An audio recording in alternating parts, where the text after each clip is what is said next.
সৎ police officer, একটা সৎ নেতা, একটা সৎ টিচার, একদম আমাদের পার্সপেক্টিভ ছিল সেই জন্যই কিন্তু লোকের ভালো লেগেছে কে সৎ মানুষও আছে।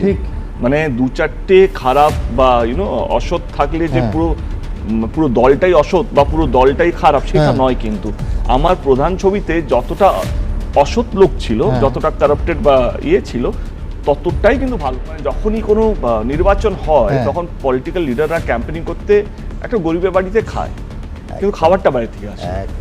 কিন্তু সিনেমার মধ্যে আমি কোনোদিনও রাজনীতি অ্যাফেক্টটাকে ঢুকাইনি। মানে 10 বছরে আমি সাংসদ, এবং সাংসদ চলাকালীন কোনোদিন সিনেমাটাকে ইউজ করিনি কি আমার ভোটের জন্য এটা করতে হবে। সিনেমার যে প্রবলেমটা হয় না, সিনেমার আর্টিস্টদেরকে বলেছি গিয়ে আমার জন্য প্রচার করতে বা একটা বাইট দিতে, আমি সেটাও করিনি। লড়াইটাকে কে জয় শ্রীরাম বলবে, কে আল্লাহ আকবর বলবে সেটা না, কে ভারতকে উন্নতি নিয়ে যাবে। আজকে কথার কথা, আমরা তো আমাদের দেশে প্রাইম মিনিস্টার যখন ইলেকশন হচ্ছে, এবং আমরা তো পাওয়ারফুল দেশ হতে চাই, আমরা স্বাধীন দেশ হতে চাই, নিজের উপরে সেলফ ডিপেন্ডেন্ট দেশ হতে চাই।